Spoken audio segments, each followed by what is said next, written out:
మా ఛానల్ వీక్షిస్తున్న ప్రేక్షకులందరికీ కూడా మా నమస్కారాలు. నేను మీ శిఖరం కీర్తి ప్రకాష్. ఈ రోజుల్లో జ్యోతిష్య శాస్త్రం వ్యాపారం అయిపోతున్న తరుణంలో ఈ శాస్త్రజ్ఞానం అందరికీ అందించాలని సదుద్దేశంతో ఎన్నో ఏళ్లుగా జ్యోతిష్ శాస్త్రం ఒక విలువల్ని గొప్పతనాన్ని ప్రచారం చేస్తున్న జ్యోతిష్య శాస్త్ర నిపుణులు బ్రహ్మశ్రీ శ్రీ నిట్టల ఫణిభాస్కర్ శర్మ గారు మనతో ఉన్నారు. అసలు జ్యోతిష శాస్త్రం అంటే ఏమిటి? జ్యోతిషము పేరులోనే ఉంది వెలుగు. ఈ మనం సాగించేటువంటి జీవన విధానంలో వెలుగు ఎందుకు ఉపయోగపడుతుంది? ఉదాహరణకి చీకటి ఉందనుకోండి, ఆ చీకటిలో మనకి వెలుగు ఒక దారిని చూపిస్తుంది. అలాగే మనం ఈ సంసారం అనేటువంటి జీవితంలో కానీ లేదా మన జీవిత ప్రయాణంలో కానీ ఒక చేతితోటి వెలుగును పట్టుకున్నట్టు జ్యోతిష్యాన్ని నమ్ముకుని ఉంటే, ఎందుకంటే ఎదరొచ్చే గోతులు, ఎదరొచ్చే రాళ్ళు, ఎదరొచ్చే విపత్కరమైనటువంటి పరిస్థితులు ఇవన్నీ కూడా మనం తెలుసుకోగలుగుతాం. వెళ్ళిపోవచ్చు, చేతిలో ఏ విధమైన జ్యోతి లేకుండా వెళ్ళిపోవచ్చు. కానీ మనం చీకట్లో ప్రయాణం చేస్తున్నప్పుడు మనం సరిగా వెళ్తున్నామా, మన సార్థకత ఇదేనా, లేకపోతే మనం ప్రయాణం చేసేటువంటి రూట్ కరెక్టేనా, ఇవేమీ మనకి తెలీదు. నడక మాత్రమే తెలుస్తుంది. ఎప్పుడైతే జ్యోతిషము మనకు చేస్తుంది, అందుకనే శబ్దశాస్త్రం ముఖం జ్యోతిషం చక్షుషీచ అన్నారు. అంటే వేద స్వరూపుడికి, వేద పురుషుడికి జ్యోతిషము కళ్ళు లాంటిది. సర్వేంద్రియానాం నయనం ప్రధానం. అందుకనే జ్యోతిష్య శాస్త్రం అన్నటువంటిది చాలా ప్రధానమైనటువంటిది. ఇది వేదాంగము. వేదాల్లో షడాంగాలు ఉన్నాయి. శబ్దశాస్త్రం ముఖం జ్యోతిషం చక్షుషీచ అన్నారంటే ఇందులో శిక్ష, వ్యాకరణము, ఛందస్సు, జ్యోతిషము ఇవన్నీ కూడా షడాంగాలు, వేదాలకి అంగములు. ఈ వేదాంగమైనటువంటి జ్యోతిష్యాన్ని తెలుసుకోవడం ద్వారా ఒక మనిషికి ఒక క్లారిటీ వస్తుంది. ఓహో, పలానా టైం ఎలా ఉంటుంది, లేదా పలానా ప్రభావం ఎలా ఉండడం వల్ల మనం ఎలా ప్రవర్తిస్తున్నాము అనేటువంటి విషయాలన్నీ కూడా అవగతం అవుతాయి. అందుకని జ్యోతిష్యం అన్నది చాలా గొప్పది. అందుకని మనం అది తెలుసుకోవాలి. జ్యోతిష్య శాస్త్రం నేర్చుకోవాలని మీకు ఎందుకు ఆలోచన వచ్చింది? అయ్యో, మాది వైదిక కుటుంబం. మామూలుగానే ఆ కుటుంబంలో పుట్టిన వాళ్ళు స్మార్తము లేదా మరి ఇతరత్ర విద్యలు నేర్చుకుంటూ ఉంటాం. అనుకోకుండా ఏంటంటే మరి పూర్వజన్మ పుణ్య ఫలితమే. నిజంగా ఒక వేదం రావాలి అన్నా, వేదాంగం మనకి రావాలి అన్నా భగవంతుడి అనుగ్రహం, వేద పురుషుడు యొక్క అనుగ్రహం, వేదమాత గాయత్రీదేవి యొక్క అనుగ్రహం మనకు ఉండాలి. గాయత్రి అధికారం ఉన్నటువంటి వారికి ఈ విద్యలు అభ్యసించడం కూడా, దాని మీద మమకారం రావడం, లేదా దాన్ని మనం నేర్చుకోవాలనుకున్నా, లేదా ఆ విద్య మనల్ని లాక్కోవాలనుకున్నా, ఇదంతా పూర్వజన్మ సుకృతం. కాబట్టి ఆ పూర్వజన్మ సుకృతం కొద్దీ నాకు మా మావయ్య అవుతారు, మా గురువు గారు సూర్యశ్రీ గారు అన్నది ఆయన పెన్నేమో, సూర్యనారాయణమూర్తి గారు, ఆయన నాకు ఈ విద్యనంతా కూడా చెప్పారు. 15 సంవత్సరాల పాటు ఆయన నాకు ఈ విద్యను నేర్పించారు. జ్యోతిష్య శాస్త్రాన్ని మనం ఎంతవరకు నమ్మచ్చు? మంచి ప్రశ్న అండి. ఇప్పుడు ఉదాహరణకి ఒక కెమిస్ట్రీ తీసుకుందాం. నైట్రోజన్, ఆక్సిజన్, అవి రెండు ప్రధానమైన మూలకాలు. అవి రెండు లేనిదే అసలు కెమిస్ట్రీ లేదు. అలాగే జ్యోతిష్ శాస్త్రం మహాపుణ్యం ప్రత్యక్షమపి గోపుతం చంద్రార్క తత్ర సాక్షిణౌ శ్రౌత స్మార్తాది సాధనం అన్నారు. దీనికి సాక్షిభూతాలు ఎవరు? సూర్యచంద్రులు. ఆ సూర్యచంద్రులు కనబడుతున్నంతసేపు జ్యోతిష్ శాస్త్రం ఉందని మనం నమ్మాలి. ఎందుకు నమ్మాలి? భూమి పరిభ్రమిస్తోంది, తన చుట్టూ భూభ్రమణం చేస్తోంది, పరిభ్రమణం చేస్తూ ఉన్నది. తన చుట్టూ తాను తిరుగుతూ సూర్యుడి చుట్టూ తిరుగుతోంది కదా. సూర్యుడు అంటూ ఉంటేనే కదా సూర్యుడి చుట్టూ తిరుగుతారు. మరి ఆ సూర్యుడి చుట్టూ తిరుగుతున్నప్పుడు, లేదా భూమి తన చుట్టూ తాను తిరుగుతున్నప్పుడు ఆ అయస్కాంత తత్వం కానీ, లేకపోతే ఈ పగలు రాత్రి ఏర్పడేటువంటి పరిస్థితులు కానీ, ఇవన్నీ దేనివల్ల వస్తున్నాయి? ఖగోళము అనేటువంటిది ఒకటి ఉంది. ఆ ఖగోళంలో కొన్ని గ్రహాలు, గోళాలు, నక్షత్రాలు ఇవన్నీ మన కంటికి కనబడుతున్నాయి కదా. ఇప్పుడు మనం ఇదివరకు నేకుడైతేనే చూసేవారు. ఇదివరకు ఇప్పుడున్నంత టెక్నాలజీ గతంలో ఉందా లేదా అనేటువంటి మాట పక్కన పెడితే, కొన్ని వేల సంవత్సరాల నుండి నక్షత్రములు, రాసులు, లేదు టాలమీలు కానీ, గెలీలియో కానీ, వీళ్ళు టెలిస్కోపులు కనుగొనక మునుపే నవగ్రహాల గుళ్ళు ఉన్నాయి భారతదేశంలో. పలానా సూర్యుడి మధ్యలో ఉన్నాడు, మిగతా గ్రహాలన్నీ చుట్టూ ఉన్నాయి అంటే సూర్యుడి చుట్టూ తిరుగుతున్నాయి అనే కదా. మాసం మాసార్ధత కుజ గురుర్ద్వాదశ మాస నీత్రింసన్ మాసం శనేశ్చర అంటే ఏంటి? చంద్రుడు ఒక రాశిలో 2.5 రోజులు ఉంటాడు. 12 రాశులు, 12 2.5 30, కరెక్ట్గా ఒక నెల రోజులు సూర్యుడి చుట్టూ చంద్రుడు తిరగడానికి పడుతూ ఉన్నటువంటి కాలంగా చెప్తారు. లేదు తన పూర్తి రొటేషన్కి చంద్రుడు పట్టేటువంటి కాలం. అంటే ఒక నెల చూసారా, పౌర్ణమి వచ్చిన నెల రోజులకి కదా మళ్ళీ పౌర్ణమి వస్తుంది. అంటే దీన్ని బట్టి క్యాలిక్యులేషన్ వేశారు. అలాగే సూర్యుడి యొక్క వ్యాసం కనుక్కున్నారు, వ్యాసార్థం కనుక్కున్నారు. మనకి 365 రోజులు ఎలాగో కుజుడికి సంవత్సరం అంటే ఎన్ని రోజులో చెప్పారు, గురుడికి సంవత్సర కాలం అంటే ఎన్ని రోజులో చెప్పారు. మరి ఇవన్నీ పూర్వీకులు చెప్పినటువంటిదే, ఇవన్నీ లెక్కలే కదా. వాటిని అనుసరించుకొని మరి చంద్రార్క తత్ర సాక్షిణవు అన్నారు. అంటే సూర్యుడు చంద్రుడు ప్రత్యక్షంగా కనబడుతూ ఉన్నారు కదా, మరి వారు ఉన్నారు, మిగతా గ్రహాలు ఉన్నాయి. ఆ గ్రహాల తాలూకు ప్రభావం మన మీద ఎందుకు ఉండదు? ఇప్పుడు ఉదాహరణకి సూర్యుడు ఉన్నారు, ఉదయం మన మూడు ఒకలా ఉంటుంది. మిట్ట మధ్యాహ్నం ఉదయం వెళ్ళి జాగింగ్ చేసినట్టు మధ్యాహ్నం చేయగలమా? చేయలేం. రాత్రి నిశీధి సమయం, మన సముద్రంలో వచ్చేటువంటి ఆటుపోట్లకి పౌర్ణమి అమావాస్యలు ఏ విధంగా అయితే కారణమవుతున్నాయో, ఒక మనిషి బాడీలో ఉండేటువంటి నీటి యొక్క శాతం అది చాలా ఎక్కువ, మరి ఇది కూడా ప్రభావితం అవుతుంది అనేటువంటి విషయాన్ని ఇందులో చెప్పడం జరిగింది. ఇది పూర్వీకులే కాదు, ఇప్పుడున్న చాలామంది మానసికమైనటువంటి ఈ డాక్టర్లు, మానసిక శాస్త్రాన్ని అధ్యయనం చేసిన డాక్టర్లు కూడా ఈ విషయాన్ని చెప్పారు. అందుకనే మానసిక రోగుల్లో నుండి పౌర్ణమికి అమావాస్యకి కొంచెం వారిలో మార్పులు వస్తున్నాయి. మరి ఇవన్నీ క్రోడీకరించి మనం ఏం చెప్పచ్చు? ఎస్, ఖచ్చితంగా దీని వెనకాల ఏదో ఒక శక్తి పనిచేస్తుంది. ఆ శక్తి ఏమిటి అన్నది మన ఋషులు ఇచ్చినటువంటి శాస్త్రానుగుణంగా మనం పరిశీలన చేయవచ్చును. దానికి జ్యోతిష్ శాస్త్రము చాలా చక్కగా ఉపయోగపడుతుంది. గురువుగారు, అప్పటి శాస్త్రానికి ఇప్పటికి కూడా అన్వయించుకోవడం ఎంతవరకు కరెక్ట్? అంతే కదా. 50 ఏళ్ళు 100 ఏళ్ల క్రితం సంవత్సరానికి 365 రోజులే, ఇప్పుడు 365 రోజులే. ఓ రోజు పెరిగిందా, ఓ రోజు తగ్గిందా? లేదు. కానీ ఈక్వినాక్స్ అని ఒకటి ఉంటుంది. ఇప్పుడు జ్యోతిష్య శాస్త్రంలో అయనాంశ అనేటువంటిది ఒకటి ఉంటుంది. ఈ అయనాంశ అనేటువంటి దాన్ని 2 రకాలుగా క్యాలిక్యులేట్ చేస్తారు. అంటే భూమి ఒకవైపు కొంత ఇలా వంగి ఉన్నది అని నిరయన పద్ధతిలో పంచాంగం రాసేటువంటి వారు తీసుకుంటారు. లేదు భూమి స్ట్రైట్గానే ఉంది సాయన పద్ధతిలో క్యాలిక్యులేట్ చేసేవాళ్ళు. అంటే సాయనం, నిరయనం అని 2 పద్ధతులు ఉంటాయి. ఈ నిరయన పద్ధతిలో అధ్యయనం చేసేటువంటి వారు భూమి 71 సంవత్సరాలకి 1 డిగ్రీ చొప్పున వాలి ప్రయాణం చేస్తుంది అని కనుగొన్నారు. ఆ డిగ్రీ అన్నది ఈ అయనాంశలోనే యాడ్ అవుతూ ఉంటుంది. కాబట్టి ఇక్కడ మీరు గమనిస్తే సంవత్సరానికి 365 రోజులు కాన్స్టెంట్గా ఉండవు. ఒక్కొక్కసారి ఏమవుతుంది, ఈక్వినాక్స్ దగ్గర ఉండేటువంటి పరిస్థితులు కానీ, లేదా ఈ పగటిపూట రాత్రిపూట వచ్చే మార్పులు, ఇవన్నీ కలిపి 4 ఏళ్లకి 1 రోజు చొప్పున యాడ్ చేసుకుంటూ వెళ్తున్నాం మనం గ్రెగేరియన్ క్యాలెండర్లో. దాన్నే లీపు సంవత్సరం అన్నాం. అంతే కదా. ఫిబ్రవరి 29 వస్తుంది. 4 ఏళ్లకు ఒకసారి ఎందుకు యాడ్ చేసుకుంటున్నాము? సమయము అనేటువంటి దాన్ని సరిచేయడానికి. ఇది ఎప్పటి నుండో అలాగే వస్తుందో లేకపోతే ఏమైనా తగ్గిపోయిందా? 1500లోనూ అంతే, 1400లోనూ అంతే, 1900లోనూ అంతే, 2000లోనూ అంతే, 2050లోనూ అంతే. ఈ టైం అన్నది మారదు. కాలం మారనంత వరకు జ్యోతిష్ శాస్త్రం మారదు. పగలు అహప్రమాణము 60 గడియల్లోనూ 30 గడియలు పగలు, 30 గడియలు రాత్రి. ఇది మారదు. అది మారినప్పుడు ఎప్పుడో చెప్పిన శాస్త్రం కూడా ఇప్పటికీ అన్వయం అవుతూనే ఉంటుంది. కాలం మారనంత వరకు జ్యోతిష్యం మారదు. కాబట్టి అది ఎప్పటిదో అని మనం అనుకోకూడదు. అది ఎప్పటిదైనా అతి పురాతనమైనది, నిత్య నూతనమైనటువంటిది ఈ జ్యోతిష్ శాస్త్రం. గురుగారు, ఏళ్ళనాటి శని పేరుతో ఎంతోమంది బయట గురువులు భయపడుతున్నారు. దీనికి మీ సమాధానం? లేదండి, ఇది ఏలినాటి శని అన్నది అంటే మనం చూసేటువంటి విధానాన్ని బట్టి ఉంటుంది. ఇప్పుడు శనేశ్వరుడు ఇప్పుడు వాళ్ళందరూ కూడా కాలస్వరూపులు. ఇప్పుడు గ్రహాలు ఉన్నాయి, సూర్యుడు ఉన్నారు, ఆయన లేకపోతే సృష్టి లేదు. ఈ 9 గ్రహాలు ఇలా తిరగాలి అంటే ఆ సూర్యుడి గుండా అయస్కాంత క్షేత్రమే. ఆ అయస్కాంత క్షేత్రం లేకపోతే భూమి తిరగదు, భూమి తిరగకపోతే చంద్రుడు తిరగడు, కుజుడు తిరగడు, గురుడు తిరగరు, గురుడు చుట్టూ ఉన్న బోల్డ్ ఉపగ్రహాలు తిరగవు, శనేశ్వరుడు చుట్టూ బోల్డ్ అన్న ఉపగ్రహాలు ఉన్నాయి, ఇవేం తిరగవు. ఇవన్నీ ఎందుకు తిరుగుతున్నాయి? అయస్కాంత శక్తి, సూర్యుడు కేంద్రంగా ఉన్నటువంటి అయస్కాంత శక్తి.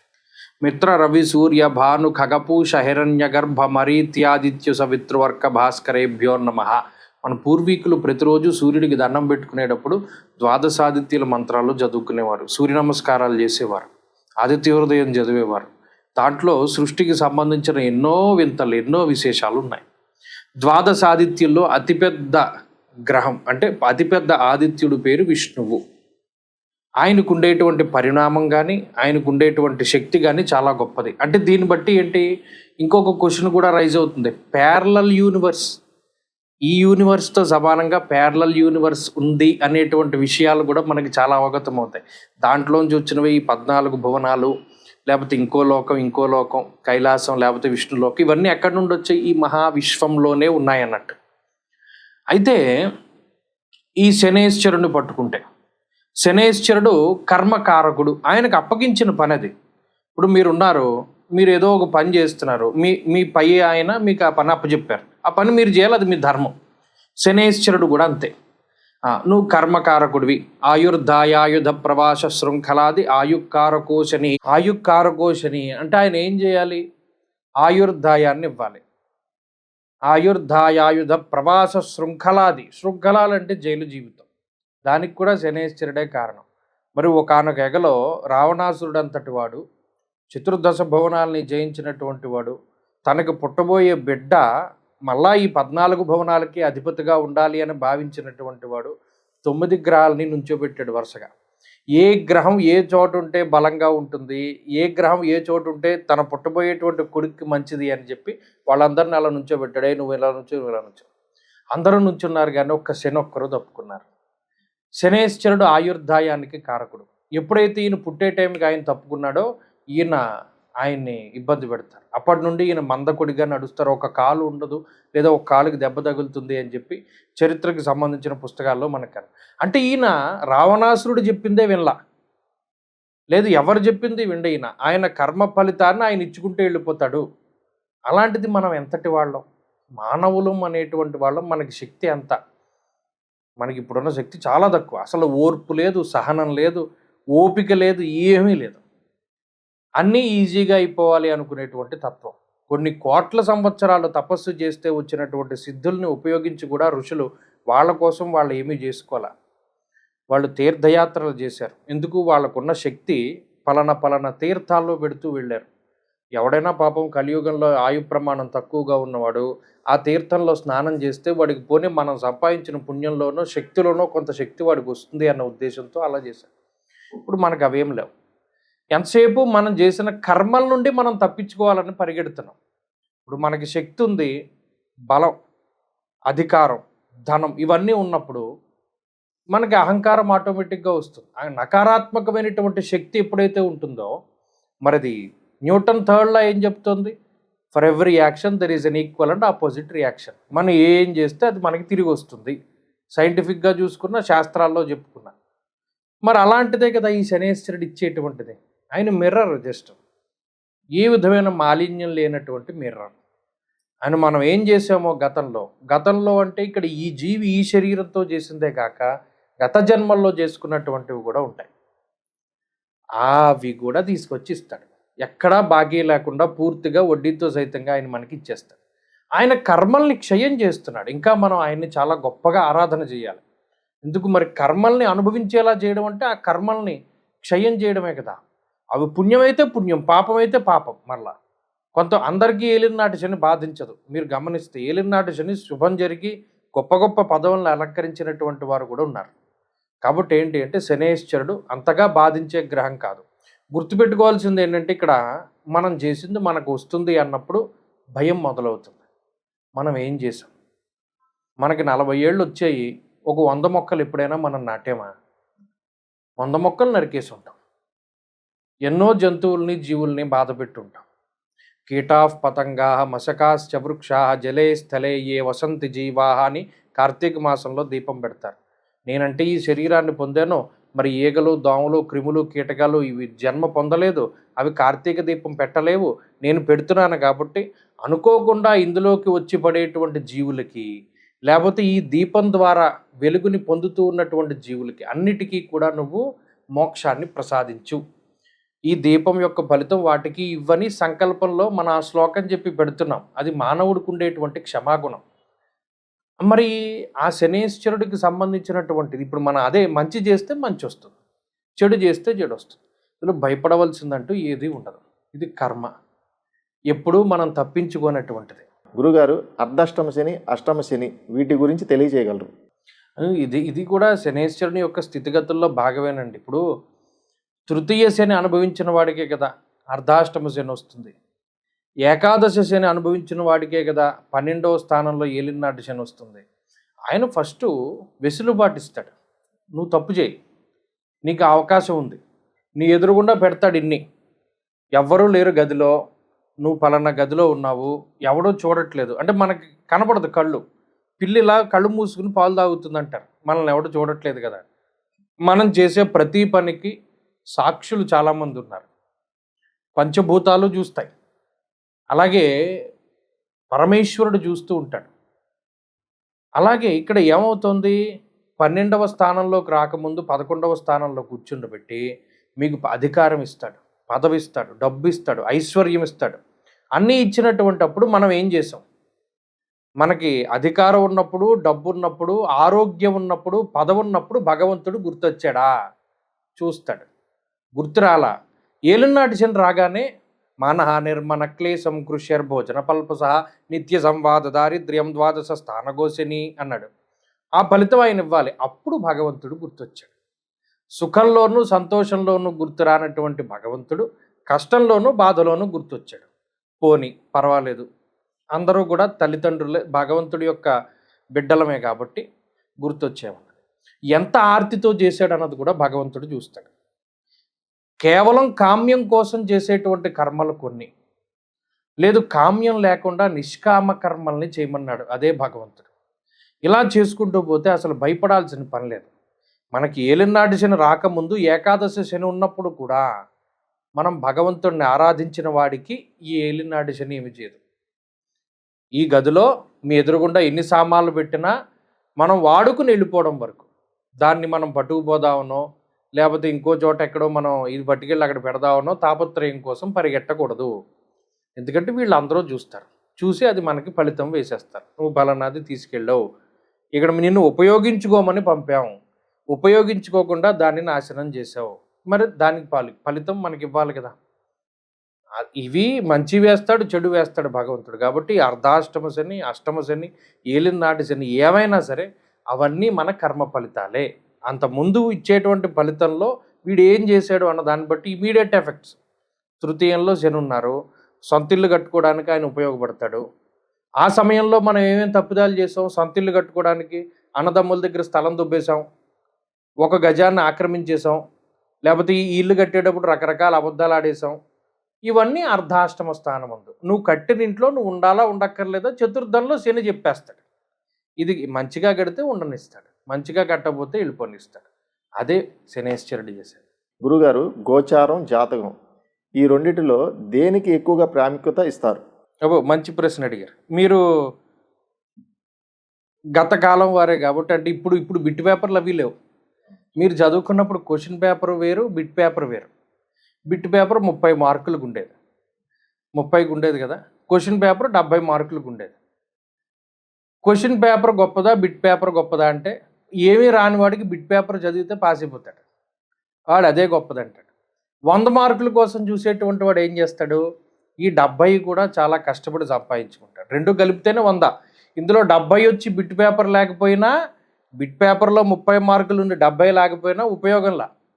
అలాగే గోచారం 30% రిజల్ట్, జాతకం 70% రిజల్ట్. జాతకం బాగుండి గోచారం బాగా లేకపోయినా సక్సెస్ ఉండదు, గోచారం బాగుండి జాతకం బాగా లేకపోయినా సక్సెస్ ఉండదు. ఇవి రెండు చాలా ముఖ్యం. రెండిట్లోనూ కూడా అదొక 60% ఉంది, ఇది ఒక 20% ఉంది. 80 డిస్టింక్షన్లో లైఫ్ వెళ్ళిపోతుంది. ఈ గోచారం పడుకుంది, జాతకంలో అంతర్దశలో పోయే ఏమి లేదు జీవితం. కాబట్టి అవి రెండు చాలా ముఖ్యమే, అందుకని రెండింటినీ చూసుకోవాలి.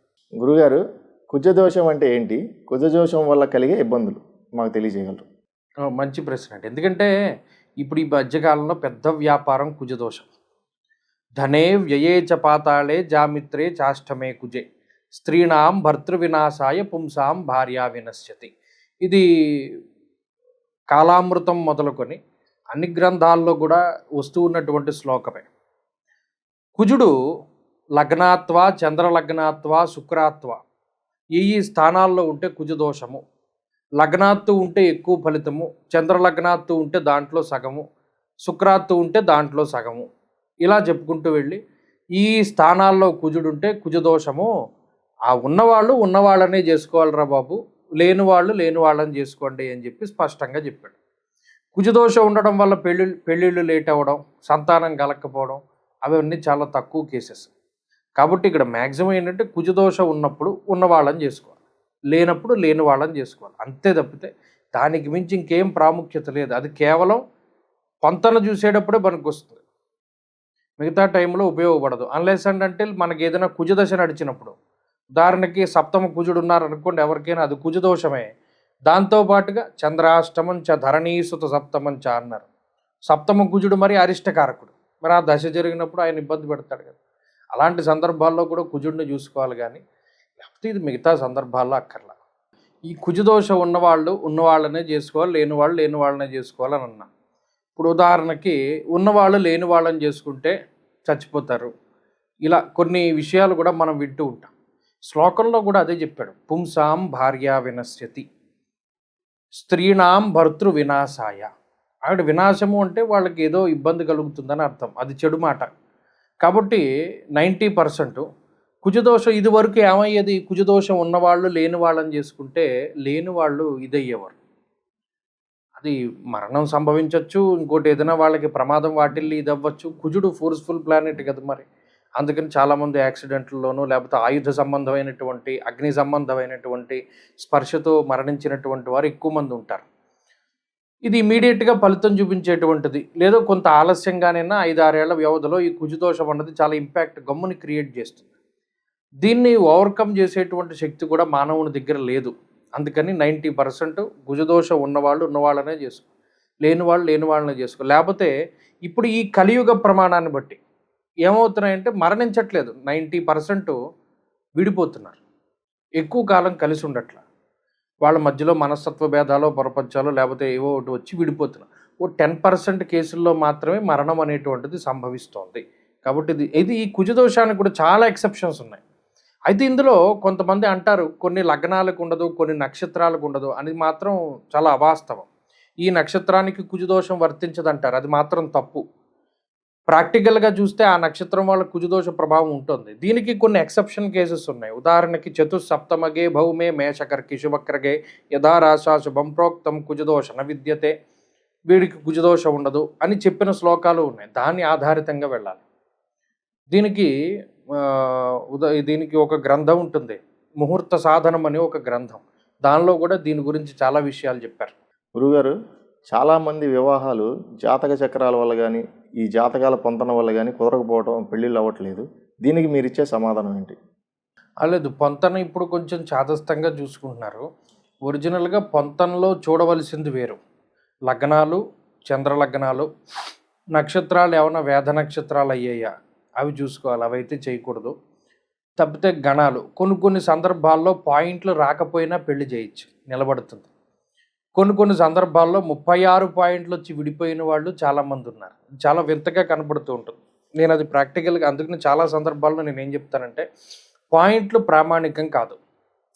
కొన్ని సందర్భాల్లో పాయింట్లు రాకపోయినా పెళ్లి చేసుకోవచ్చు. ఇప్పుడు మీరు మీ ముందు తరం వాళ్ళది చూసుకోండి, మీ నాన్నగారు వాళ్ళకి ఏం జాతకాలు ఏమి ఉండవు, వాళ్ళ నక్షత్రాలు ఏవో బయటపడి ఇప్పుడు చూస్తే 5 పాయింట్లు 7 పాయింట్లే వస్తాయి. మరి వాళ్ళు కలిసిలేరా, ఉన్నారు. అక్కడ ఏంటంటే పొంతన అనేటువంటిది కీలకం. లగ్నం, చంద్రలగ్నం, అలాగే ఇందాక చెప్పుకున్నట్టు కుజదోషం, అలాగే రాశి మైత్రి, అలాగే ఈ వేద నక్షత్రాలు కాకుండా ఉండడం, ఇలా కొన్ని స్పెసిఫిక్ పాయింట్స్ ఉన్నాయి. అవి చూసుకుని, అలాగే వీళ్ళ సౌభాగ్య స్థానాలు, సంతాన స్థానాలు మెయిన్ ఇంపార్టెంట్. ఇప్పుడు విడిపోయే వాటిలో ఎక్కువ మంది కంప్లైంట్లు ఏం చెప్తున్నారంటే ఇంపార్టెంట్ ఇతను సామర్థ్యాలు ఏదో రకరకాలుగా అవి ఇవన్నీ ఎలా తెలుస్తాయి? అమ్మాయి తరఫు వాళ్ళైతే అబ్బాయి దాంట్లో సంతాన స్థానం బాగుందా లేదా, ఆయుర్దాయం బాగుందా లేదా, అబ్బాయి తరఫు వాళ్ళైతే అమ్మాయి దాంట్లో సౌభాగ్యం బాగుందా లేదా, సంతానం బాగుందా లేదా, అంతే, అంతకు మించి ఏం అక్కర్లేదే. అవే పొంతన. అంతేగాని మళ్ళా నాడీలు ఒకటే అయ్యి ఉండొచ్చు. వీటిని ఓవర్కమ్ చేసేవి చాలా ఉంటాయి జాతకంలో. జంతువులు విరోధ జంతువులు అవ్వచ్చు, ఓవర్కమ్ చేసే విషయాలు ఉంటాయి. ఒక్కొక్కసారి జంతువులు కుదరలేదని మేము మానేసిన సందర్భాలు ఉంటాయి. ఎందుకు? జాతకంలో వీటిని ఓవర్కమ్ చేసే పరిస్థితులు లేనప్పుడు. కాబట్టి ప్రతి దానికి కూడా ఒక ఆల్టర్నేటివ్ ఉంటుంది. ఇప్పుడు మనం ఏదైనా ట్రావెల్ చేస్తూ ఉంటాం, కారులో టైర్ వేలిపోయింది, స్టెఫిన్ టైర్ ఉంటుంది, అది వేసుకుని కొంత దూరం వెళ్ళొచ్చు. అలాగే దేనికైనా ఒక ఆల్టర్నేటివ్స్ ఉంటాయి. మూస పద్ధతిలో వెళ్ళడం ద్వారా అది మనం జటిలం అయిపోతుంది తప్పితే ఎప్పుడూ ముందుకు వెళ్ళలేం. అందుకనే చాలామందికి పెళ్ళిళ్ళు అవ్వట్ల. ఆశ్లేష నక్షత్రంలో పుట్టిన వాళ్ళందరికీ అత్తగారు చచ్చిపోదు. దానికి స్పెసిఫిక్గా ఉంటాయి. అంటే పలానా పాదము, పలానా సంధి నక్షత్రము ఇవి ఉంటాయి. అవి చూసుకుంటేనే కానీ మనం ముందుకు వెళ్ళకూడదు. అంతేగాని మోసగా బండ పద్ధతిలో వెళ్ళకూడదు. ఇప్పుడు ఇదైతే ఇది అవుతుందైనా ఉండదు జ్యోతిష్యంలో. సప్తమంలో శనేశ్వరుడు ఉన్నాడు, పెళ్లి లేటు, లేకపోతే భార్య విడిపోతుంది, ఇలా అవి ఏముండవు. ఒక్కొక్కసారి ఆయన కర్కాటక లగ్నానికి సప్తమంలో ఉంటే మంచి చేస్తాడు. అలాంటివి కూడా కొన్ని కొన్ని ఉంటాయి. ఇవన్నీ దృష్టిలో పెట్టుకోవాలి. గురుగారు, యంత్రాలు, జాతిరత్నాలు, రుద్రాక్షలు ఇవి ఎంతవరకు నిజం, లేదా వీటిపైన వ్యాపారం చేస్తున్నారు? అంటే మీరు అడిగినటువంటిది ఇప్పుడున్నటువంటి చాలా పెద్ద పెద్ద వ్యాపారాలని దాని చుట్టూనే లేదండి. ఇప్పుడు ఉదాహరణకి మీకు చెమట పట్టింది, ఫ్యాను యంత్రమే కదా, అది మనం ఎక్కడి నుండైనా కొనుక్కుంటాం. ఆ యంత్రానికి శక్తి ఎలా వస్తుంది? స్విచ్ చేయాలి, కరెంట్ అందులోకి పాస్ చేయించాలి. అలాగే ఇప్పుడు మనం గృహం, ఒక ఇల్లు కట్టుకుంటున్నాం. ఆ ఇంట్లో ఏదైనా తెలిసి తెలియక వాస్తు దోషాదులు ఉంటాయి. లేదు, ఇల్లు కట్టుకునేటప్పుడు సాధారణంగానే కొంతమంది ఏడుస్తారు, మనం ఇంకా కట్టుకోలేదు, వీడు కట్టుకుంటున్నాడు, బంధువులు కానీ మిత్రులు కానీ వీళ్ళందరూ. ఇలా దానికి ఉండే వాస్తు దోషాలు, పని స్పీడ్గా అవ్వడానికి, లేకపోతేనేమో ఈ నరఘోషను నియంత్రించేటువంటి వాటికి ఖచ్చితంగా కొన్ని యంత్రాలు అన్నవి ఇప్పటికీ మేము ఇస్తూ ఉంటాం. మరి ఆ యంత్రం ఎలా పనిచేస్తుంది? దానికి తగినటువంటి బీజాక్షరాలు అందులో నిక్షిప్తం చేసి, ఇది వరకు పిల్లలకి బాగా తరచుగా అనారోగ్య సమస్యలు అవి వస్తే వాళ్ళకి కూడా తాయెత్తులు యంత్రాలు కట్టేవారు. ఇవన్నీ శక్తికి సంబంధించినటువంటి రహస్యాలు. గతంలో బొడ్డుతాడు తాయెత్తు కింద కట్టి వాడేవారంటే ఎలా అంటే ఇదంతా మూఢనమ్మకం అని కొట్టేసి, ఇప్పుడు అదే మళ్ళీ దానికి స్టెమ్ సెల్ టెక్నాలజీ అని పేరు పెడితే అది మోడర్న్, అది శాస్త్రీయత. మన పూర్వీకులు ఎప్పుడో చేసినటువంటి దాన్ని పేర్లు మార్చి ఇప్పుడు అందరూ చేస్తున్నారు, కానీ దీంట్లో ఏ విధమైనటువంటి మార్పులు. అలాగే ఇప్పుడు ఈ రత్నాలు ఉన్నాయి, అసలు ఇందులో ఏది ఒరిజినల్ ఏది నకిలీ తెలియడానికే మన జీవితం సరిపోతుంది. రుద్రాక్షలు ఉన్నాయి. నిజానికి ఒక రుద్రాక్ష ధారణ చేయడం అనేటువంటిది శివానుగ్రహం పొందడమే. దాంట్లో శివపురాణాంతర్గతంగా మనకిప్పుడు విద్యేశ్వర సంహిత అని చెప్పి ఒక ఖండం, అందులో ఈ రుద్రాక్షల గురించినటువంటి చర్చ ఉన్నది. ఏకముఖి ఎప్పుడు ధారణ చేయాలి, ద్విముఖి ఎవరు ధారణ చేయాలి. ఉదాహరణకి చతుర్విధ పురుషార్థములు అని కొన్ని ఉన్నాయి. జీవితంలో వాటిని పొందాలనుకునేవారు చతుర్ముఖ బ్రహ్మగారి యొక్క స్వరూపమైనటువంటి 4 ముఖములు కలిగిన రుద్రాక్షను ధారణ చేయమన్నాడు. అలాగే సప్తముఖి, అష్టముఖి, అష్టదారిద్ర్యాలని కూడా మనం తొలగింపజేసుకోవడానికి అష్టముఖి. అలాగే సప్తముఖి రుద్రాక్ష, ఇది కూడా ఆర్థిక సంబంధమైనటువంటి అపమృత్యు దోషాలను తొలగించేటువంటివి. అలాగే ఈ 7 అనేటువంటి సంఖ్య ఆదిత్యులకి సంబంధించి. అలాగే ద్వాదశ ఆదిత్యులకు ప్రత్యేకంగా 12 ముఖాల రుద్రాక్ష ఆరోగ్యానికి ఎక్కువగా వాడుతూ ఉంటారు. 7 అన్న ముఖాలు కలిగిన రుద్రాక్ష ఐశ్వర్యానికి వాడుతూ ఉంటారు, ఆరోగ్యానికి వాడుతూ ఉంటారు. ఇలా ఒక్కొక్క రుద్రాక్షకి ఒక్కొక్క శక్తి ఉన్నది, అది తెలుసుకుని ధారణ చేయాలి. అంతే తప్పితే ఈ నక్షత్రం వాళ్ళు ఈ రుద్రాక్ష పెట్టుకోవాలని ఎక్కడా ఉండదు, ఈ నక్షత్రం వాళ్ళు ఈ రత్నాన్ని ధరించాలని ఎక్కడా ఉండదు. వాళ్ళ జాతకానుగుణంగా ఒక గ్రహం బాగున్నా బాగా లేకపోయినా వారికి యోగకారకమైనటువంటి గ్రహం ఏదో దానికి సంబంధించిన రత్నాన్ని ధారణ చేయాలి. ఇవన్నీ ఉన్నాయి. యంత్రం, మంత్రం, తంత్రం, రత్నం, లేకపోతేనేమో ఈ రుద్రాక్షలు అన్నీ ఉన్నాయి. ఇప్పుడు ఎక్కువగా ప్రచారం అవుతూ ఉన్నటువంటి కరుంగలి మాల, ఇటువంటి మాలలు అంటే ఇవన్నీ ఏమిటి, ఎక్కడి నుండి వచ్చాయి, ఎందుకు ప్రాచుర్యాన్ని పొందుతున్నాయి అంటే ఏదో కొత్తది తీసుకొచ్చి పెడుతున్నారు. ఇప్పుడు శమీ వృక్షమే కదా ఈ కరంగలి మాల వేసుకుంటున్నారు. శమీ శమయుతే పాపం శమి శత్రు వినాశని అర్జునస్య ధనుర్ధారి రామస్య ప్రియదర్శని. ప్రతి విజయదశమి రోజున ఈ శ్లోకం రాసి గోత్రనామాలు రాసి శమీ వృక్షాన్ని గుచ్చుతున్నారు. శమీ వృక్షాలు ఎక్కడుండేవి? చివర్లో, ఊరికి చివర్లో. అందుకనే అర్జునుడు మొదలగు పాండవులు వాళ్ళ యొక్క ఈ విల్లులు లేకపోతే ధనస్సులు ఇవన్నీ దాచుకున్నటువంటివి ఆ శమీ వృక్షం మీద ప్రేతాత్మలు లేకపోతే దయ్యాలు భూతాలు ఎక్కువగా కనబడేటువంటి విధంగా వారు మంత్రించి, అది ఈ శమీ వృక్షం అంటే శనేశ్వరుడికి సంబంధించినటువంటి వృక్షం. ఇది పట్టుకొచ్చి ఇప్పుడు దాన్ని విపరీతమైనటువంటి ప్రచారం చేస్తున్నారు. కొంతకాలం రుద్రాక్షల ప్రచారం, కొంతకాలం ఏమో ఇంకో రకమైనటువంటి దండలు. అయితే ఇది ప్రజలు అంటే వాళ్ళకు ఉండేటువంటి ఇబ్బందుల రీత్యా వీటన్నిటిని ధారణ. ఇప్పుడు కరంగలీమాల వేసుకుంటే కోటీశ్వర్లు అవుతారా? మరి ఇప్పుడున్న కోటీశ్వర్లు అందరూ వాళ్ళ చేతులకి కాళ్ళకి మొత్తాన్నిటికీ పెట్టుకోవాలి అవన్నీ. అంటే ఇవన్నీ ఎందుకు తీసుకొస్తున్నారు అంటే అది ప్రజలు నమ్ముతున్నారు. ఇప్పుడు ఆ కరంగలి మాలను కొనుక్కున్నారో అసలు ఏ చెట్టు నుండి తీస్తున్నారో, లేకపోతే అన్ని వృక్షాలు ఎక్కడ ఉంటాయి? సెమీ వృక్షాలు. ఏదైనా అడవి ఏదైనా ఉండాలి ఇంక ఇప్పుడు కొనుక్కునే వాటికి. ఓడు దాన్ని 100 అమ్ముతాడు, ఓడు దాన్ని 500 అమ్ముతాడు, ఓడు దాన్ని 10,000 అమ్ముతాడు. ఏమంటే 3 ఒకేలా కనబడతాయి. రత్నాలది అంతే, రుద్రాక్షలది అంతే, యంత్రాలు అంతే. ఇందులో ఏంటంటే మనం నమ్మకం మీదే వెళుతున్నాం. ఇప్పుడు మరి ప్రజలు వాళ్ళు ఏం చేయగలుగుతారు? ఇందులో ఏది కరెక్టు, ఏది ఒరిజినల్, ఏది రాంగు? ఓ మందు బిళ్ళ ఇస్తాడు డాక్టరు, అది నకిలీదా ఒరిజినల్దా ఎవరికేం తెలుస్తుంది? మా బోటి వాళ్ళకి. కాబట్టి ఇదంతా ఏంటి అంటే ఈ పైత్యాన్ని మానేస్తేనే బాగుపడతాడు. అవసరం మేరకు ఉపయోగించుకోవచ్చు. అది మనకు అవసరమా లేదా? యంత్రాలు ఉన్నాయి, కొన్ని యంత్రాల వరకు పర్వాలా. ఇది వరకు యంత్రాలు చేత్తో వేసేవారు.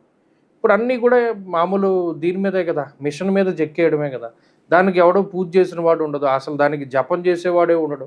అది పెట్టుకోవడం వల్ల ఇప్పుడు మీ ఇంట్లో ఫ్యాన్ బిగించుకున్నారు, ఉపయోగం ఏముంది? దానివల్ల మీకు ఏం గాలి రాదే. దానికి ఎలక్ట్రికల్ సప్లై ఉండాలి కదా. ఆ సప్లై ఇచ్చేవాడు మంత్రం చదివి ధార చేసేవాడు. అవి ఏమీ లేనప్పుడు ఆ యంత్రం పనిచేయదు, ఆ ఫ్యాను పనిచేయదు, ఇవేం పనిచేయవు అనమాట. ప్రతిదానికి మంత్రం ఉంటుంది. ఆ మంత్రానుష్ఠానం చేసిన వాళ్ళకి ఈ మాలలు, రత్నాలు, ఈ యంత్రాలు ఇవన్నీ పనిచేస్తాయి. మంత్రానుష్ఠానం చేయకపోతే ఏది పనిచేయదు. గురుగారు, ఈ రోజుల్లో ఎక్కడ చూసినా కానీ వినాయక చవితి అంటే ఎంతో ఆనందంగా మనం చేసుకుంటాము ప్రతి సంవత్సరం. అయితే వినాయక చవితి సందర్భం నాడు ఇప్పుడు ఉన్న ఈ టైంలో బాహుబలి వినాయకుడు కానీ, లేకపోతే గబ్బర్ సింగ్ కానీ, లేకపోతే ఎన్నో రకాలుగా ఒక డిఫరెంట్ గెటప్తో వినాయకుడిని చేస్తున్నారు. ఇది ఎంతవరకు కరెక్ట్ అంటారు? రెండోది, వినాయక చవితి యొక్క విశిష్టత గురించి కూడా తెలియజేయండి. అయ్యో తప్పకుండా, చాలా ముఖ్యమైన విషయం.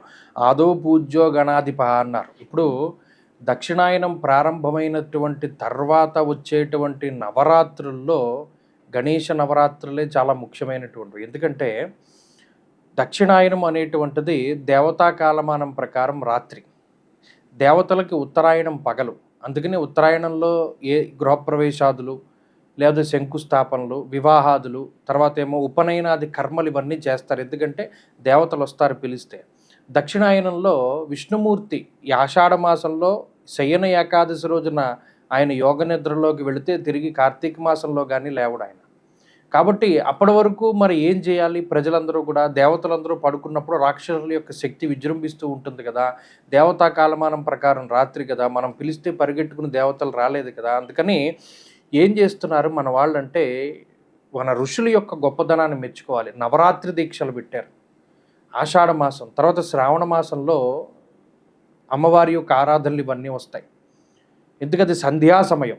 మీరు గమనిస్తే ఆషాఢ మాసం తర్వాత వచ్చేటువంటిది ఈ శ్రావణ మాసంలో, అది సంధ్యా సమయంలో అమ్మవారిని ఆరాధించినట్టు లెక్క. ఇది దేవతా కాలమానం ప్రకారం చెప్తూ ఉన్నటువంటి విషయాలు. అలాగే కార్తీక మాసం, ఇవన్నీ కూడా కార్తీక మాసం, మార్గశీర్షం ఇవన్నీ కూడా ఏంటి అంటే దేవతా కాలమానం ప్రకారం కూడా ప్రదోష కాలము, లేకపోతే బ్రాహ్మీ ముహూర్తము, లేకపోతే నిశీధి కాలము, ఇలా లెక్క కట్టుకుంటూ వస్తారు. అందుకనే మహాశివరాత్రి ఎప్పుడు వస్తుందో మీరు గమనించండి, మాఘమాసంలో వస్తుంది. మాఘమాసంలో నిశీధి సమయంలో శివారాధన చేస్తారు, అది విశేషం. అలాగే ఇప్పుడు గణపతి నవరాత్రులు ఉన్నాయి. ఇది చీకటి పడింది ఇప్పుడే. ఈ వర్షం అంతా కూడా కొత్త నీరు వస్తుంది. రాత్రి సమయం దేవతలు పడుకుంటారు. 9 రోజులు దీక్ష చేసి 9 రకాలైనటువంటి నైవేద్యాలు అన్నీ కూడా నీటి ఆవిరి మీద ఉడికించినటువంటి కుడుములు, జిల్లేడుకాయలు, ఇంకోటి ఏదైనా నీటి ఆవిరితోటి చేసినటువంటి పదార్థాలే. అవి తినడం వల్ల ఏమవుతుంది? కొత్త నీరు వచ్చిన తర్వాత ఆరోగ్యం అనేది పాడవుతుంది. తర్వాత సుముఖాయన్ మా మాచీపత్రం పూజయామి, గణాధిపాయన్ మా భృతిపత్రం పూజయామి, ఉమాపుత్రాయన్ మా బెలవపత్రం పూజయామి, ఇలా అన్నీ ఏకవంశతి పత్రాన్ని పూజయామి అన్నారు. ఇవన్నీ మూలికలు. ఈ 21 పత్రాలతో పూజించినటువంటి మట్టి వినాయకుడిని ఏం చేస్తారు? చివరిలో పసుపుతో చేసినటువంటి వినాయకుళ్ళతో సైతంగా కాలువల్లో కలుపుతారు. కాలువల్లో ఉన్నదంతా కొత్త నీరు. ఇది వరకు కాలువల్లో నీళ్లు తాగేవారు. మరి ఇన్ని పత్రాలు అందులో కలిపినప్పుడు ఇవి ఫిల్టర్స్ కింద యాక్ట్ అయ్యి ఆ నీరంతా కూడా ఆ కలుషితమైనటువంటి నీటిలో బురదంతా కిందకి ఉండిపోయి తేట నీరు పైకి వస్తుంది. చెరువుల్లో వాటిలో నిమజ్జనం చేసినా దానివల్ల ఈ ఆకులు ఇప్పటికీ కూడా మీకు వాటర్ ట్యాంకులో బురద నీరు ఉందనుకోండి, ఒక్క నేరేడు మొద్దు ఇది ఇంత లావు ఉన్నటువంటిది పచ్చి కర్ర తీసుకెళ్ళి ట్యాంకులో వేయండి, తేట నీరు పైకి వస్తుంది, బురద నీరు కిందకి వెళ్ళిపోతుంది. మరి ఇదంతా శాస్త్రం, జలార్గళ శాస్త్రంలో చాలా విషయాలు చెప్పబడ్డాయి.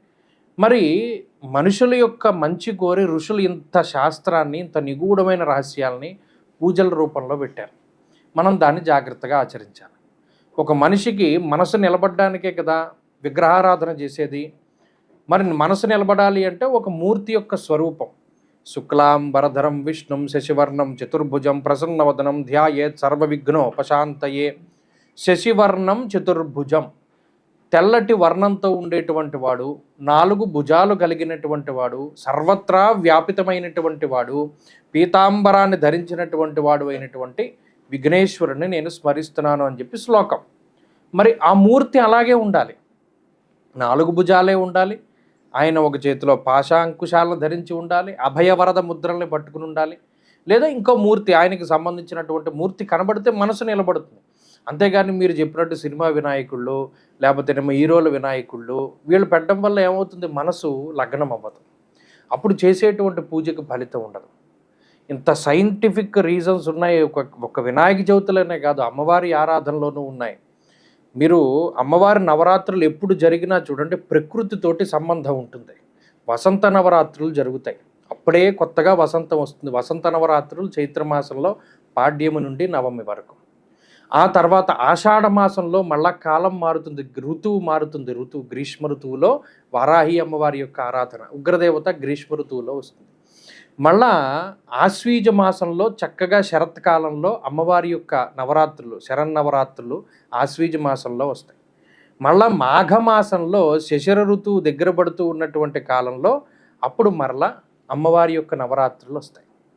అప్పుడు మరలా అమ్మవారిది శ్యామలా నవరాత్రులు అని మాఘమాసంలో చేస్తారు. అంటే అమ్మవారి నవరాత్రులు ఎప్పుడు వచ్చినా ప్రకృతి అనేటువంటిది మారుతూ ఉంటుంది, దానికి తగ్గట్టుగా అమ్మవారి. అందుకనే అమ్మవారికి శాకాంబరి అవతారం ఒక్కొక్కసారి చేస్తారు, లేదా అమ్మవారికి ఇంకొక పూజలు ఇలా రకరకాలుగా చేస్తూ ఉంటారు. ఇవన్నిటికీ కారణం ఏంటి, ఆ ఋషులు ప్రకృతితోటి ఒక మనిషిని ఏ విధంగా మనం అనుసంధానం చేయగలం అనేటువంటి దాన్ని మిళితం చేసి మనకి పూజలు, వ్రతాలు, హోమాలు ఇవన్నిటిగా పెట్టారు. కాబట్టి ఈ వినాయక చవితిది కూడా అదే అంటారు. గురుగారు, కార్తీక మాస విశిష్టత తెలియజేయండి.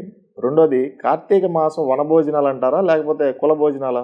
కార్తీక మాసమందు వనభోజనము ఎందుకు ప్రాధాన్యతను సంతరించుకున్నది అంటే, ఆషాఢమాసమందు శయనం ఏకాదశి రోజున యోగనిద్రలోకి ప్రవేశించినటువంటి శ్రీ మహావిష్ణువు కార్తీక శుద్ధ ఏకాదశి రోజున, ఉత్థాన ఏకాదశి రోజున ఆయన యోగనిద్రలోంచి మేల్కొని లక్ష్మీ సమేతుడై ఆయన ఉద్యానవనంలో విహరిస్తూ ఉంటారు. ఎటువంటి ఉద్యానవనంలో? అమలక వృక్షాలు ఉండేటువంటి ఉద్యానవనంలో లక్ష్మీ సమేతుడై తులసీధాత్ర సహిత శ్రీ మహావిష్ణువుగా ఆయన కొలువుదీరు ఉంటాడు.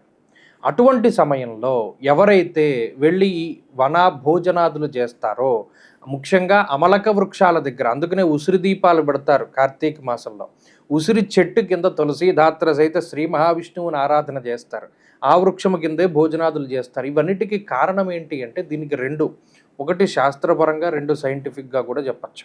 శాస్త్రపరంగా అయితే విష్ణుమూర్తి యోగనిద్రలోంచి మేలుకొని ఉత్థాన ఏకాదశి తర్వాత చిలుకు ద్వాదశి అని వస్తుంది. ఆ రోజున శాకపాక దానం చేయాలి, అంటే కూరగాయలు వీటినన్నింటినీ కూడా దానం చేస్తే పుణ్య ఫలితము. ఈ ద్వాదశి ఏకాదశిల రోజున, ఎందుకంటే ఏకాదశి ఆయన ఆ రోజే లేచి ఉంటాడు, ద్వాదశి రోజున ఎవరైనా ఏకాదశి ఉపవాసం చేసి ద్వాదశి పారణ చేస్తారు. కాబట్టి ఒరిజినల్గా కార్తీక వనభోజనాలు ద్వాదశి నుండి చేసుకోవాలి. కానీ ఇప్పుడు మీరు చెప్పినట్టు ఆదివారాలు, అసలు ఆదివారం నాడు చాలా నిష్టగా ఉండాలి. అలాంటిది ఇప్పుడు మీరు అన్నట్టు పలానా వాళ్ళందరూ కూడా భోజనాదులు పెట్టుకొని, అందులో కొంతమంది నాన్ వెజిటేరియన్ తింటున్న వాళ్ళు కూడా ఉన్నారు. ఇప్పటికీ కొన్ని చోట్ల భగవంతుడి దయ వల్ల కార్తీక మాసం మాంసం తినకూడదు అనేటువంటి నియమాలు పెట్టుకున్న వాళ్ళు ఉన్నారు. అయితే దీని రీజన్ అది, విష్ణుమూర్తి లేచి అక్కడ ఉంటాడు, ఆ విష్ణువు లక్ష్మీదేవి యొక్క అనుగ్రహం మనకు కలగాలని చెప్పి ఆ వనభోజనాదులు చేస్తారు. ఎందుకంటే ఆ వనంలోనే విహరిస్తాడు ఆయన, అమలక వృక్షం ఎక్కడుంటే అక్కడ ఉంటారు. ఇంకోటి సైంటిఫిక్గా తీసుకుంటే, కార్తీక మాసంలో తెలియనటువంటి రోగాలు చాలా ఎక్కువగా విజృంభిస్తాయి. విజృంభించినప్పుడు ఉసిరికి ఉండేటువంటి శక్తి ఆయుర్వేదంలో చాలా గొప్పది. ఆ ఉసిరి శక్తి, ఆ ఉసిరి పచ్చడి చేసుకు తినాలి అన్నారు. మరలా దాన్ని ఆదివారం నాడు తినరు ఒరిజినల్గా. ఆ ఉసిరి ఎవరైతే వారు తీసుకుంటారో ఆ రోగనిరోధక శక్తి పెరిగి ఆ సమయంలో ఆ కార్తీక మాసంలో వచ్చేటువంటి అనేక రకాల రుగ్మతలు రాకుండా అది మనల్ని కాపాడుతుంది. అందుకనే అమలక వృక్షాలు లేకపోతే ఈ ముఖ్యంగానేమో ఈ ఉసిరి దీపాలు పెడుతూ ఉంటారు. దాని ద్వారా వచ్చినటువంటి గాలి పీల్చుతూ ఉండడం, లేదా దీపాలు ఎక్కువగా పెడుతూ ఉండడం. ఆ దీపాల్లో రకరకాల పదార్థాలని అంటే ఆవు నేతి దీపాలని లేకపోతే ఇంకో దీపాలని వెలిగిస్తూ ఉండడం. ఇవన్నీ కార్తీక మాసంలో ఎందుకు చేస్తాం? అక్కడ ఉండేటువంటి చలికి. అలాగే కీటాఫ్ పతంగా మశకాశ్చ వృక్షా జలే స్థలే ఏ వసంత జీవా ఇందాక చెప్పుకున్నాం. వాళ్ళు ఆకాశ దీపాలు వెలిగిస్తారు. బాటసారులకు కనబడతాయి, ఎందుకంటే ఆ చీకటి పొద్దు ఎక్కువ. తర్వాత మనం మానవ జన్మెత్తాం. మరి క్రిములు, కీటకాలు, పశువులు, పక్షాదులు ఇవన్నీ కూడా వాటికి జన్మెలా తరిస్తుంది? దీపం చూస్తే తరిస్తుంది. అందుకని కార్తీక మాసానికి అంత ప్రాముఖ్యత. తప్పితే ఇదేదో ఒక కులానికి పరిమితం అయ్యే భోజనాదులుగా దాన్ని చూడకూడదు. ప్రత్యేకించి ఏంటంటే ఆ యొక్క శక్తి అందులో ఉంటుంది. ఆ వనంలో మనం వెళ్ళి భోజనం చేస్తే మనకి అది వస్తుంది అన్న ఉద్దేశంతో చేసుకుంటాం. గురుగారు, శని వక్ర సంచారం గురించి తెలియజేస్తారా? శనేశ్వరుడు జూలై 14వ తారీఖు లగాయితూ 137 రోజుల పాటు వక్రగతిలో సంచరించబోతున్నారు.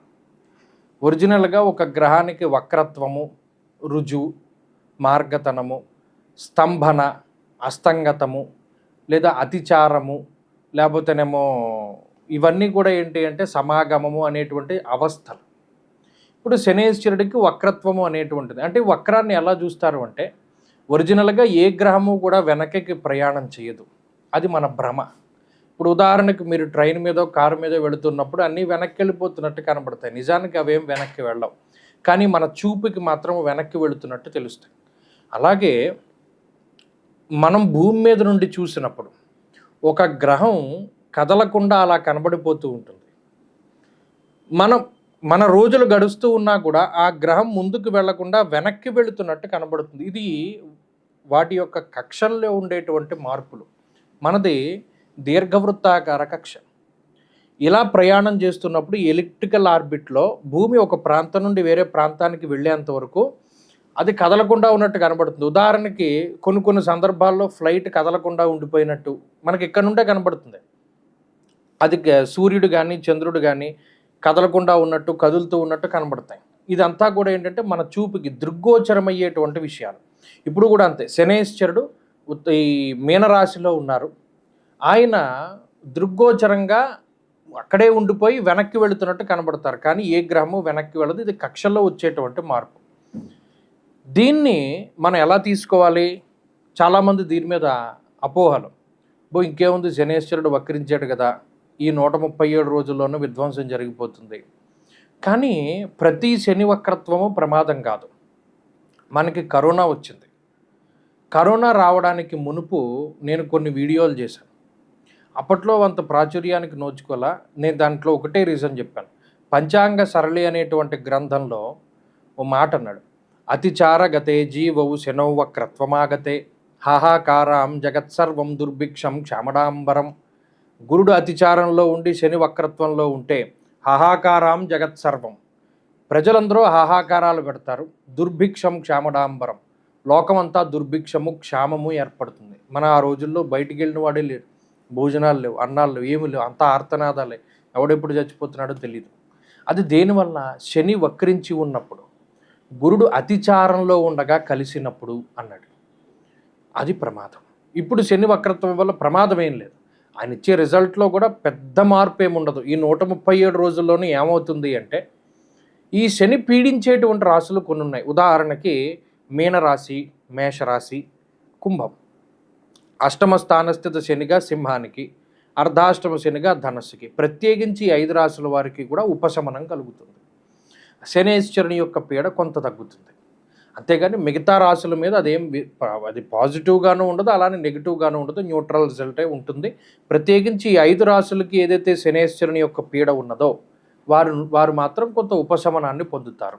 అది మాత్రం మనం చెప్పచ్చు.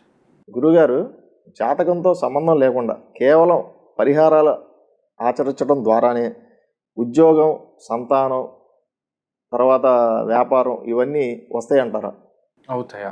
మంచి ప్రశ్న అడిగారు. ఎందుకంటే ఈ మధ్యకాలంలో ఇదే ఎక్కువ పెరిగిపోయింది. సనాతన ధర్మాన్ని నాశనం చేసేవాళ్ళు ఎవరు అంటే ఈ చిన్న చిన్న సిల్లీ రెమెడీస్ చెప్పేటువంటి వారందరం. కారణం ఏంటి? ఇప్పుడు ఉదాహరణకి ఓ పెద్దాయన నాకు ఫోన్ చేసి, "ఏవండీ మీరు చెప్పినట్టు చెక్ రాసి బీరువాలో పెట్టాను, నాకు డబ్బు రాలేదని" అన్నాడు. నాకు బాగా గుర్తుండిపోయిన సంఘటన. చిచ్చి నేను అలాంటివి చెప్పనండి. మీరు ఏం డబ్బు, ఏం చెక్ రాశారు, ఏం పెట్టలేదు. నాకు ఎంత అప్పు ఉందో అంత అప్పు కూడా చెక్కు మీద రాసి, పలానా డేటు అంటే న్యూమరాలజీ ప్రకారం ఇవన్నీ కూడా కలిపితే ఈ సంఖ్య వచ్చేటువంటి విధంగా ఆ డేట్ వేసి, నెంబర్ రాసి, ఆ చెక్కు నెంబర్ కూడా అంత నెంబర్ వచ్చేలా వెతికి ఆ చెక్కు తీసుకొచ్చి దీని మీద ఇవన్నీ రాసి బీరువాలో పెట్టాను. పెట్టి చాలా కాలం అయిపోయింది. మరి దాని మీద వేసిన డబ్బు మీరు వస్తుందన్నారు, రాలేదేంటని ఫోన్ చేసి అడిగాడు. నేను ఎలాంటి సిల్లీ రెమెడీస్ చెప్పనండి. మీరు పాపం చదువుకున్న వారిలా ఉన్నారు కదా, ఖాళీ చెక్ మీద డబ్బు రాసి ఎంత అమౌంటో రాసి పెట్టి బీరువాలో పెట్టి డబ్బు వస్తే ప్రతి ఒక్కడు అలాగే పెట్టుకుంటాడు కదా, ఇంత కష్టపడి పని చేయడం ఎందుకు, అంత క్రియేటివ్గా ఆలోచించడం ఎందుకు, ఇవన్నీ ఎందుకంటే దండక కదా అన్న.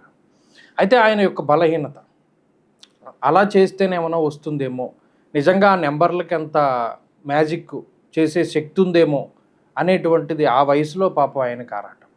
అలాగే ఈ తమలపాకు మీద ఇది రాసి దాన్ని పరసలో పెట్టుకోవడమనో, లేకపోతే ఇంకో ఆకుల మీదో వేర్ల మీదో ఇంకో దాని మీద ఏదైనా రాయడమనో, లేదా వాటిని ఇంటికి తీసుకొచ్చి పెట్టుకోవడమనో, ఇలాంటివి చేసిన తర్వాత డబ్బు వస్తే అది కూడా జాతకంతో సంబంధం లేదు. ఉదాహరణకి ఎవరో ఒక అతను ఉన్నాడు, ఏ అనే వ్యక్తి, అతని జాతకంలో ఉద్యోగంలో డబ్బు సంపాదించే యోగం ఉంది అని జాతకంలో ఉంది. అతను ఏం చేశాడు? వ్యాపారం పెట్టాడు. పెట్టిన వ్యాపారం సాగట్లా.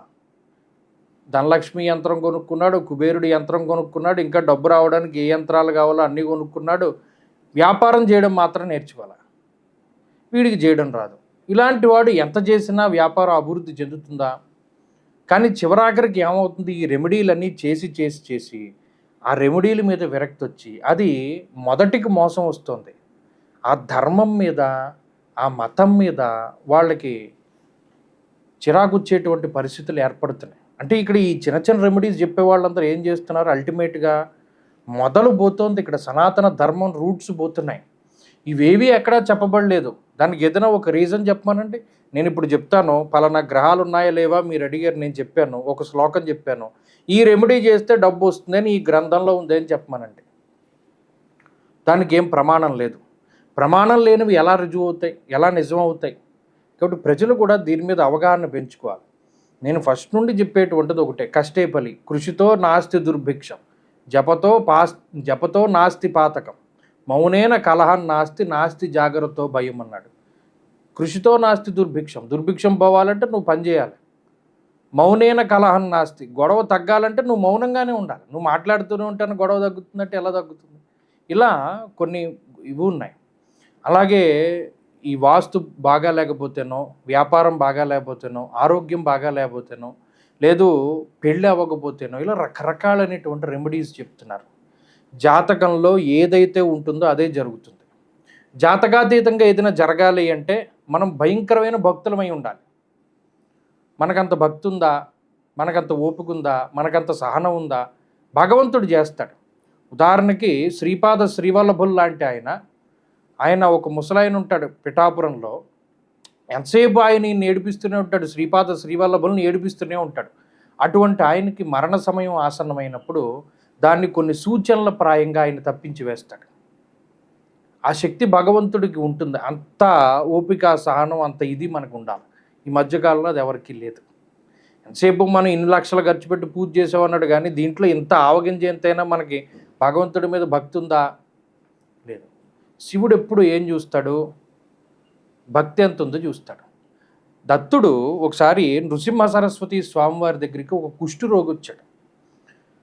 స్వామి మీరే దిక్కు, వాడు చేసిన కర్మలు అటువంటివి. అప్పుడు ఈయన ఎండిపోయినటువంటి రావి పుల్ల ఒకటి ఇస్తాడు. దీనికి రోజు నీళ్లు పోయి, ఇది ఎప్పుడైతే వృక్షంగా ఎదుగుతుందో అప్పుడు నీ కుష్ఠరోగం పోతుందంటాడు. ఒకటే భక్తి. ప్రతిరోజు వాడు ఒక 1 కిలోమీటర్ల దూరంలో నది ఒడ్డు దగ్గరే ఉంటాడు. ఆ నదిలోంచి నీళ్లు తీసుకొస్తాడు. కుష్ఠరోగంతో ఉన్నవాడు ఏం తీసుకురాగలుగుతాడు? శరీరం సహకరించదు. అయినా సరే ఈయన రోజు నృసింహ సరస్వతి స్వామివారు అమరజా భీమా నది ప్రాంతంలోకి వెళతారు. ప్రతిరోజు స్నానం చేసి వస్తూ ఉంటారు. రోజు అందరూ చూస్తూ ఉంటారు, శిష్యులు చూస్తారు, పరివారం చూస్తారు. స్వామివారికి వీడంటే ఏదో ఆగ్రహం కలిగిందిరా, అందుకనే వీడికి ఇటువంటి శిక్ష వేశాడు, లేకపోతే ఆయనకున్న తపశ్శక్తితోటి ఎప్పుడో వీడి కుష్ఠరోగాన్ని తీసేసేవారు. కానీ ఎండిపోయిన రావి పుల్ల అక్కడ పెట్టి దానికి నీళ్లు దానికి ఆకులు రావాలి అని అన్నాడు. ఎండిపోయిన రావి పుల్లకి ఎప్పుడైనా మొక్క అది దానికి ఆకులు వస్తాయా, అది మొక్క మొలుస్తుందా, ఇది వీడి భ్రమ, వీడి కర్మ ఇటువంటిదే అని చెప్పి వాళ్ళందరూ రోజు చెప్పుకోవడం ప్రారంభించారు. ఇది వీడు విన్నా కూడా గురువు అంటే భక్తి. ఆయన చెప్పాడు, ఆయన నీళ్లు పోయమన్నాడు అంటే అది మొక్క కింద అవుతుందనే పోయమన్నాడు కదా, అలాగే పూస్తూ వచ్చారు. కొంతకాలం నాటికి దాని నుండి ఆకులు రావడం ప్రారంభమై ఆశ్చర్యపోయారు ప్రజలందరూ. వాళ్ళ గానుగాపుర క్షేత్రంలో ఒక రావి చెట్టు చుట్టూ కూర్చుని వీళ్ళందరూ చదువుకుంటూ ఉంటారు గురు చరిత్ర. అదే రావి చెట్టు. ఆ ఔదంబర వృక్షాన్ని తర్వాత అక్కడ స్థాపన చేశారు. ఇవన్నీ కూడా గొప్ప నిదర్శనాలు, ఎంతో గొప్ప నిదర్శనాలు. గురువు యొక్క అనుగ్రహం ఉంటే అలా. అయితే మనకంత ఓపిక ఉండాలి, మనకంత శక్తి ఉండాలి, గురువు మీద అంత నమ్మకం ఉండాలి. గురువు అనే కాదు, ఒక దేవుడి మీద అంత నమ్మకం ఉండాలి. ఇవాళ మనకి అనుకున్నది మొక్కు తీరకపోతే ఏమంటే దేవుడు గారు మీది నాకు ఈ వ్యాపారంలో లాభం వస్తే మీ గుడికి వస్తా. రాలేదు కదా, వెళ్ళక్కర్లేదు. వస్తే వెళ్ళాలి, రాకపోతే వెళ్ళక్కర్లేదు కదా.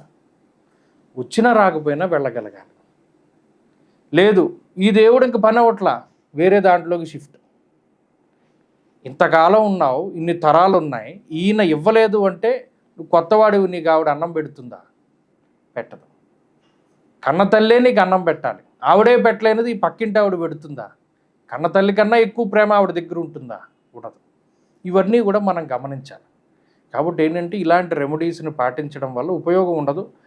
కొన్ని ఉంటాయి ధర్మ సూక్ష్మాలు, సూక్ష్మమైనటువంటి రెమెడీస్ కొన్ని ఉంటాయి. అవి పాటిస్తే కొంచెం ఫలితం ఉంటుంది. అది గురుముఖతానే వస్తాయి, ఇలా చిల్లరగా ఉండవు. గురువుగారు, ఇప్పుడు ఏ జ్యోతిషుడైనా పరిహారం కోసం స్తోత్రాలు శ్లోకాలు చదవమని చెప్తున్నారు. నిజంగా వాటి వల్ల అసలు ఉపయోగాలు ఏమైనా ఉన్నాయా? ఏమంటే ఇప్పుడు ఒక విషయం, శంకరాచార్యులు వారు ఉన్నారు, ఆయన దక్షిణామూర్తి స్తోత్రాన్ని అందించారు. ప్రాతస్మరామ లలితాంబికా స్తోత్రాన్ని ఇచ్చారు. ఆయన యొక్క శిష్యుడు తోటకాష్టకం ఆయన చదివారు గురువు మీద. అలాగే గురుపాదుకా స్తోత్రం ఒకటి ఉంది, ఉమామహేశ్వర స్తోత్రం ఉంది, రావణకృత శివతాండవ స్తోత్రం ఉంది. అలాగే అగస్త్యుడు హయగ్రీవుడు వారిద్దరూ మాట్లాడుకున్నప్పుడు వచ్చినటువంటి లలితా సహస్రనామాలు ఉన్నాయి. భీష్ముడు చెప్పినటువంటి విష్ణు సహస్రనామాలు ఉన్నాయి. ఇవన్నీ ఎందుకు వారు చెప్పారు? ఇప్పుడు ధర్మరాజు అంతటి వాడు యుద్ధం అయిపోయిన తర్వాత శ్రీకృష్ణుడు చెప్తాడు, నువ్వు ఇలా కాలాన్ని వేస్ట్ చేసుకోకు, పరమధర్మస్వరూపుడు కాలస్వరూపుడు అయినటువంటి భీష్ముడు అంపశయ్య మీద పడుకునున్నాడు, అంతటి పెద్దవాడు పోతే ఆయనతో పాటే అన్నీ పోతాయి, ఆయన దగ్గరున్న విద్య చదువుకో. ఇప్పుడు పెద్దవాళ్ళు ఎవరో కూడా ఆ మాటలు చెప్పట్లా. చిన్నపిల్లలకి పెద్దవాళ్ళ దగ్గరికి, తాత దగ్గరికి వెళ్ళు, లేదా మామ దగ్గరికి వెళ్ళు, అమ్మమ్మ దగ్గరికి వెళ్ళు, తాత దగ్గరికి వెళ్ళు. వాళ్ళ జీవితం అనేటువంటిది అది కాలస్వరూపులు. వాళ్ళ అనుభవాలని, వాళ్ళ జ్ఞాపకాలని, వాళ్ళ తప్పొప్పుల్ని అన్నీ కూడా వీళ్ళకి చెప్తారు. ఇప్పుడు పలానాది చేయకూడదు, పలానాది చెయ్యొచ్చని. పెద్దవాళ్ళ దగ్గర నుండి నేర్చుకోవాలి అన్న సంస్కృతి శ్రీకృష్ణుడు కూడా చెప్పాడు. అలాగే ఈ స్తోత్రాలన్నీ కూడా పెద్దవాళ్ళు మనకి ఎలా చెప్పారు? రహస్యమైనటువంటి మంత్రాలు, బీజాక్షరాలు. కొన్ని బీజాక్షరాలు గురుముఖత ఉపదేశం లేనిదే మనం చదువుకోకూడదు. ఇప్పుడు ఉదాహరణకి ఇప్పుడున్న ట్రెండ్ ఏంటి? డబ్బై ఫోన్లో మంత్రం ఇస్తా, ఫోన్లో మంత్రం ఇస్తే వీడు జపం చేసుకోవడం, వీడు చేసినంతకాలం చేస్తాడు, తర్వాత మానేస్తాడు. ఒక మంత్రం తీసుకుంటే శరీరం వదిలిపెట్టేసేంత వరకు చేయాలి. నీకు ఆ శక్తి, ఓపిక, సహనం ఇవన్నీ ఉండాలి, టైం ఉండాలి. అది ఉంటేనే మంత్రం తీసుకోవాలి. కొంతమంది చెప్తారు, నాకు ఒక ఆయన మంత్రం ఇచ్చాడండి, కొంతకాలం చేశానండి, మానేశానండి. ఆ మంత్రమే నిన్ను తినేస్తుంది. ఏ మంత్రాన్ని అయితే నువ్వు తీసుకున్నావో ఆ మంత్రం కనుక నువ్వు చేయకపోతే ఆ మంత్రం నిన్ను తినేస్తుంది. దీంట్లో ఇంకా ఆల్టర్నేటివ్ ఏమి లేదు. అలాగే ఉపదేశం ఎలా పొందాలి? చాలా ఉత్కృష్టమైన సమయాలు, అమావాస్య నాడు కానీ, గ్రహణ సమయాల్లో కానీ ఈ ఉపాసన తీసుకునేటువంటి వారు. ఇప్పుడు కాలంతో పనిలా, ఫోన్ చేయి, నోటి మీద బీజాక్షరాలు రాసేవాళ్ళు కొంతమంది, ఫోన్లో మంత్రాలు ఇచ్చేటువంటి వాళ్ళు కొంతమంది. అంటే కలియుగంలో అది ఎంతవరకు వెళ్ళిపోయింది అన్నది మనం గమనించవచ్చు. ఆ శక్తి కొంతమందికే ఉంటుంది, లేదు అని అనట్లా, కొంతమందికే ఉంటుంది, అందరికీ ఆ శక్తి ఉండదు. మంత్రం ఇచ్చాం, ఆ మంత్రం చెయ్యాలి. ఎప్పటి వరకు? ఆ శరీరం పడిపోయేంత వరకు ఆ మంత్ర సాధన అనుష్ఠానం చేస్తూనే ఉండాలి. సాగరంతకాలం చేస్తాను, సాగపోతే మానేస్తాను అనుకుంటే అసలు తీసుకోకూడదు. అంత్యనిష్ఠూరం కన్నా ఆదినిష్ఠూరమే 1000 రెట్లు బెటర్. ఇప్పుడు అంతా అలా తయారైంది. ఇప్పుడు మనకి ఋషులు ఏం చేశారు? వీడి కలియుగం కదా, వీడికి కుదురుతుంది కుదరబోతుంది, వీడు బ్రాహ్మణ జన్మ ఎత్తాడు, లేదా వీడికి గాయత్రి ఎందు అధికారం ఉన్నది, వీడికి లేదు పాపం, అందువల్ల వీడు చేయలేకపోతాడు, చేయగలుగుతాడు. వీడు స్తోత్రం చదివితే ఆ స్తోత్రంలో కొన్ని రకాలైనటువంటి బీజాలు నిక్షిప్తం చేద్దాము. షష్ఠీ కవచం ఉంటుంది, అలాగే సుబ్రహ్మణ్య భుజంగం ఉంటుంది, లేదు లలితా సహస్రనామాలు ఉన్నాయి, వాటిని లలితా రహస్యనామాలను కూడా అంటారు. ఇవన్నీ ఎందుకు పెట్టాడు ఋషి? ఈ చదువుతూ ఉన్నప్పుడు దానిలో ఉండేటువంటి అనేక నిగూఢమైనటువంటి బీజాక్షరాలు కూడా వీడు చదువుతాడు, ఆ మంత్రాలన్నీ వీడు చదువుతాడు. ఉత్తినే చదవలేడు, వీడికి వేదం యందు అధికారం లేదు, వేదం చదవలేడు, పూర్తిగా వేదాధ్యయనం చేయలేడు, కలియుగం చేయనివ్వదు. అందుకని అందరూ చదువుకోవచ్చు, ఇది వీళ్ళే చదవాలి. అందుకనే మనకి వ్రతాలు ఉంటాయి. బ్రాహ్మణ క్షత్రియ వైశ్యాదులు ఎవరైనా సరే ఈ వ్రతాన్ని చేయవచ్చును, అన్ని వర్ణాల వారు అందరూ, ఆడవారు మగవారు అందరూ చేయవచ్చును అని కొన్ని వ్రతాలు చెప్తాయి. అలాగే ఈ స్తోత్రాలు ఎవరైనా చదువుకోవచ్చు. చదువుకునే ముందు ఒక్కసారి గురుముక్త, గురువు అన్నవాడు అంటే ఆ స్తోత్రం వచ్చినవాడు ఎవడైనా ఒకసారి చెప్తే చదువుకుంటే ఇందులో ఉండేటువంటి అనేక నిగూఢమైనటువంటి రహస్యాలు. ఆ స్తోత్రం కొంతమంది ఏమండి మొట్టమొదటి ప్రశ్న, ఎన్నిసార్లు చదవాలండి? ఎన్నిసార్లు చదువుతావు? ఒక్కసారి చదివితే చాలు.